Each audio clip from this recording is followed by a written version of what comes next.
Ayan, dahil po tayo ay nagutom, naghagila po tayo dito ng saging guys. Ayan, nag-iihaw tayo dito sa bundok. Ayan, ito guys ang kagandahan dito kapag ka tayo po ay nasa bundok. Kapag ka nagugutom ka, pwede kang kumuha na lamang sa mga tagiliran ng inyo po mga bakuran. Kaya guys ay meron saging. Ayan, apat ito tayo atin nakuha. And then ito guys, yung pinakang parang kasagaran na ihawin kaysa dun po sa mga lumod. Ayan, nag-ano tayo dito guys kasi nag-ano tayo dito ng baga. Yan, nagpabaga tayo dito. Kasagaran to guys, hindi yung parang as in yung lumot, para siyang naglalapot na. Ito kasagaran talaga guys kasi sapagkat ito'y matamis at saka bukod pa sa ron, isa sa napakasustansya po na nakakain po dito sa bundok. Ito may baga tayo dito guys. Atin siya ditong ilalagay na lang. Ayan. Ang ginawa ko dito guys, yung nagpabaga tayo dito ng bao. Ayan, isa sa napakaganda pong paglutuan ng inihaw kapag ka nagpabaga po tayo ng bao. Kasi kapag kasi ay bunot, napaka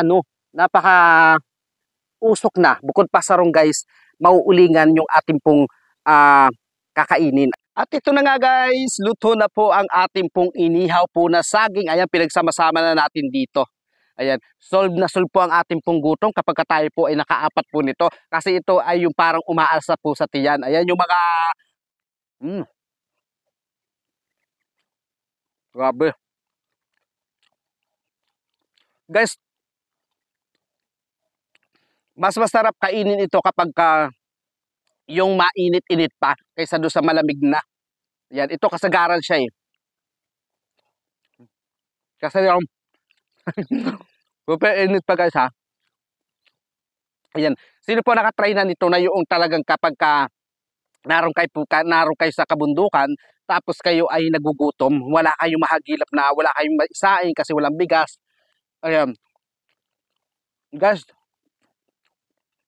may solusyon dyan. Tulad po ng ginagawa ko, saging ang katapat lang. Kapag nasa bundok kayo. Kasi, ang saging po, number 1 po yan na nakakaalis po ng gutom sa taong walang maisaing. Lalo na kapag kayo po ay nasa bundok at wala po kayo may hingian ng tulong.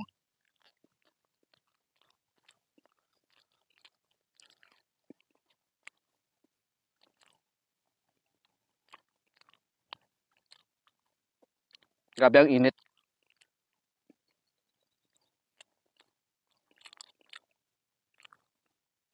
Fresh na fresh.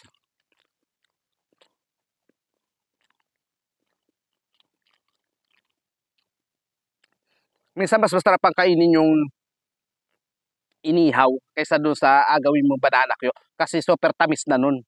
Ang tamis na nun guys. Ito, ano na, normal na. Kung sa ano, yung saging talaga ang nagpapalasa sa kanya. Walang nilalahok na iba pang mga pampalasa, kundi yung pinakang saging na po guys.